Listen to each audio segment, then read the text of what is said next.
Sudan में चल रही गृह युद्ध के बीच भारतीयों की सकुशल घर वापसी शुरू हो चुकी है।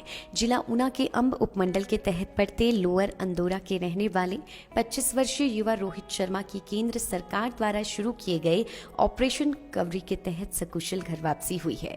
हालांकि सूडान में अपने अंतिम 15 दिनों को याद कर रोहित अभी भी सिहर जाते हैं, जब एक कमरे में बंद रहकर वो दिन गुजारने पड़े और बमों की बारिश के बीच पल पल जिंदगी पर खतरा मंडराते हुए दिखता था। केंद्र सरकार के ऑपरेशन कवरी का रोहित और उनके परिवार के लोग भी धन्यवाद करते हैं कि केंद्र सरकार के प्रयासों के चलते उनके लाडले और अन्य भारतीयों की घर वापसी सुनिश्चित हो रही है।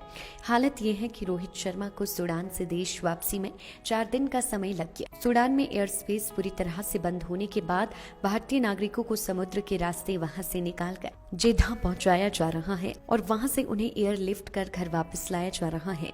रोहित शर्मा दिसंबर 2019 में सूडान में रोजगार की चाहत लेकर गए थे। दूसरी तरफ बेटे की सकुशल घर वापसी के बाद रोहित के पिता सुरेंद्र कुमार ने कहा कि मोदी है तो मुमकिन है। उन्होंने केंद्र सरकार को सूडान में फंसे भारतीयों को सकुशल वापस लाने के लिए शुरू किए गए ऑपरेशन कवरी के लिए धन्यवाद किया।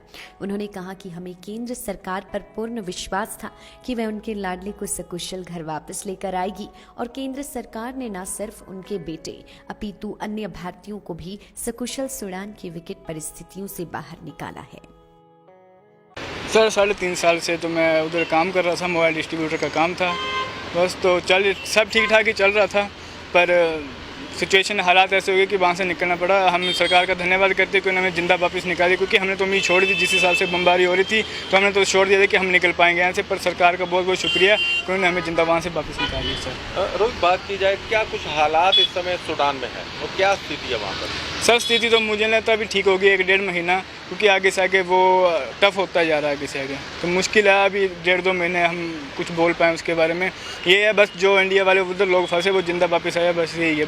भगवान से प्रार्थना है कि सब ठीक ठाक निकल जाएँ। बताया जा रहा है कि 3000 के करीब बंदे बता रहे हैं इंडिया के, पर ज़्यादा है उसमें। वो अप्रॉक्सीमेटली बता रहे हैं कि 3000 होंगे, पर काफ़ी हैं। तो जिस तरह से सूडान में जो है वो गृह युद्ध चल रहा है, हाँ जी, तो जो वहाँ के शहर है, वहाँ के गांव है, नगर है, कुछ नहीं रहा, सब तहस नहस है। बमबारी हो रही है, एयरफोर्स चल रही है। अगर एक का पलड़ा भारी हो तो वो बमबारी कर रहा है एयरफोर्स के साथ। अगर दूसरा अगर उसका स्टेबल आ रहा है तो वो फिर से स्टेबल के साथ घंटे 2-2 घंटे बाद फायर चालू हो रहा है। अगर समझ लो आपका पलड़ा भारी हो रहा है तो वो दूसरे सामने वाला बमबारी कर रहा है एयरफोर्स। और एयरफोर्स का सबसे ज़्यादा डर है, क्योंकि क्या पता बम अगर कोई गलती से किसी की बिल्डिंग ऊपर गिर जाए, हमारी बिल्डिंग के ऊपर गिर जाए तो सब तबाह हो जाएगा। तो बात की जाए, हवाई सेवा पूरी तरह से वहाँ पे बंद है। तो किस तरह से आप जो है वो आपकी घर वापसी हो पाई? सर वापसी ये हम बस के ज़रिए, हमने पहले पोर्ट सूडान के लिए बस ली थी, तो 800-850 किलोमीटर का फासला तय किया, 12 घंटे का सफ़र था। तो उसके बाद वहाँ पे स्टे किया पोर्ट सूडान में, 1-1.5 दिन वहाँ पे स्टे किया। उसके बाद कागज पत्र का काम किया, उन्होंने फॉर्म वगैरह भरे। तो उसके अगले दिन नेवी वाले आए थे, नेवी वालों ने हमें वहाँ पे शिप पे बिठाया और 12 घंटे का सफ़र तय करके हमें जेद्दा पोर्ट पे पहुँचाया। तो वहाँ पे फिर से उन्होंने स्कूल में रखा था, वहाँ पे मतलब सेवा पानी सब कुछ किया, खाना पीना दिया, सब कुछ किया। इंडियन स्कूल था वो वहाँ पे, तो वहाँ पे भी कागज पत्र काम हुआ। तो अगले दिन उन्होंने हमें साउदी एयरलाइंस के साथ इंडिया भेज दिया। रोहित, बात की जाए, आप जितने दिन वहाँ पर फंसे रहे, क्या कुछ खाने पीने की व्यवस्था है वहाँ पर?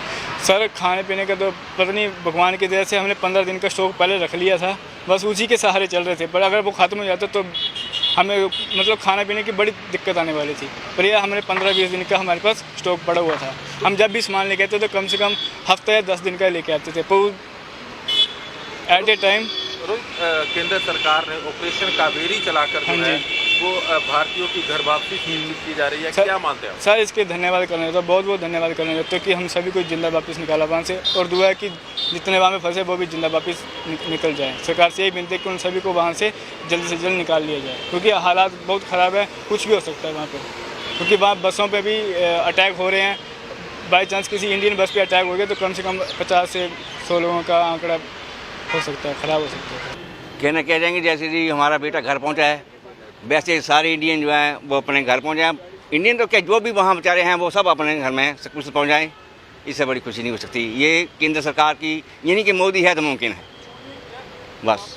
तो लड़का घर पहुँच गया, इससे ज़्यादा खुशी हुआ। सब ठीक है। तो जब बेटा वहाँ पर था तो क्या दिल में क्या विचार आ रहे दिल में सर हम लोग 22-23 तारीख से मतलब ऐसे ही टेंशन में थे, ना तो रात को नींद, ना ही तो कोई इनको मैसेज कर सकता था, ना ही कोई इनसे बात हो रही थी, कुछ नहीं। तो उस वक्त बहुत टेंशन में, फिर तो रात को नींद जाती थी, कुछ नहीं, बस यही जो क्या होगा, कब आएंगे, कैसे आएंगे, बस यही चल रहा था। तो क्या आपने कोई प्रयास किए एम्बेसी से बात की जाए, कहीं और बात की? नहीं, एम्बेसी से भी इन्होंने बोला कि हमारी बात हो चुकी है एम्बेसी से, तो वो खुद ब खुद मतलब उन्हें दिया था इनको नंबर के, कोई ऐसी वैसी अगर बात हो तो हम लोगों से संपर्क करो, बस उनके जरिए ही सारा काम हो सकता है। लाइफ टाइम्स टीवी के लिए ऊना से अमित शर्मा की रिपोर्ट।